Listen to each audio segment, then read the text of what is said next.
Hey, it's Adam from Buzzy. We've got a lot of people asking us to be able to create location-based applications. So, for example, find a facility or find medical services or things like that. And I want to show you that it's really, really easy to be able to do that with Buzzy. Hey, sorry for the interruption. Please subscribe to our channel. Back to the We're video. going to create an application and we're going to start from a prompt. I'm just going to copy one over here. So we're going to create an application. And look, I don't play golf, but we're going to use something over here to be able to allow people to be able to find golf courses and driving ranges. Each facility's got a name, got some information, the type of information we want to capture. We also want to be able to add the screens for creating and editing the facilities.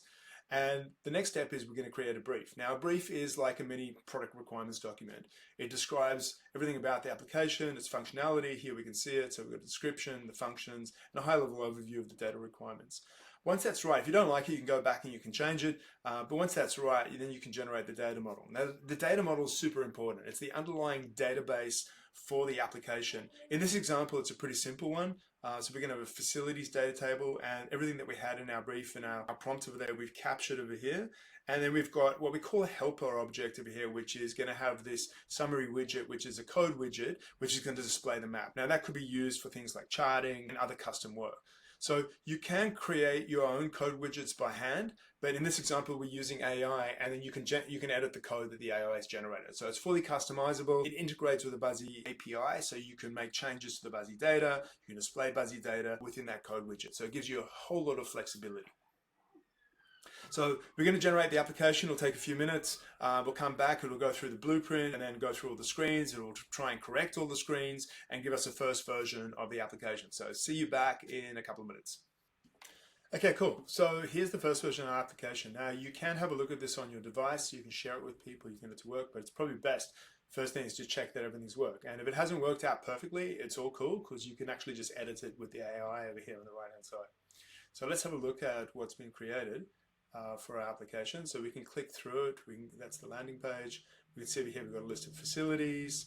We can go into a facility. We can click edit. That will take us to the edit screen. And there we can edit it. Change things around. Let's have a look at it over here. So, and we've got things over here like a location field and so on. So that's depending on what's been, and again, it's generated some sample data. That might not be perfect, but let's have a look at this. So what we want to do is we want to show a map above this. So I'm going to give it a quick command over here. I want to add the facility summary from the map table that we asked to generate before to this screen. Now you can go look at the data table and go look at the field names and everything. And what this is going to do is it's going to add this to the map screen, and then we want to tell it to be able to generate some code for that as well. So I've got some prompts over here prepared just to speed up the demo, but let's have a look at what it does.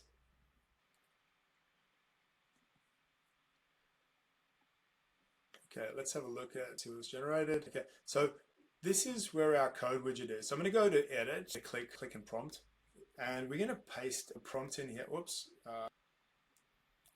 Okay, so I'm going to paste a prompt in that's going to give it instructions on what to put in the code. So I'm going to say generate some code for this widget. We want to show the facilities on a map. There should be pins. What happens when you click on those pins? And again, this is obviously custom to the type of application that you want. And we say like, what the zoom level of the map is and what happens when you click on an item in the pin. Now, everything that you do within the code widget, you can write by hand. So you get the full code for that widget, and it's using the Buzzy API to be able to interact with the Buzzy components, to fetch data, to update data, to navigate to data, and then in this example, display things on a map. So that's the type of interface and the extension point with code that you can make to your applications, which is very, very flexible. Okay, cool. So I'm just going to go back into preview. It just makes clicking around a bit easier. You can click when you're in app mode. Just got to hit, and here it is. Here's the first version of this application. How cool is this? So we've got all the different items on the map. We can click on an item. We can have a look at that. Now, when we click on that, it navigates to another Buzzy screen, which gives us that information. We've got the map on that screen as well, so it's included on that. So you can, from within here, you can jump into it. You can go back to that item. If again, came in here, and just to give you an example, let's say I wanted to edit this facility. If you've got the rights to that, again, you can control all this and customize. I'm just going to change the Belfry one.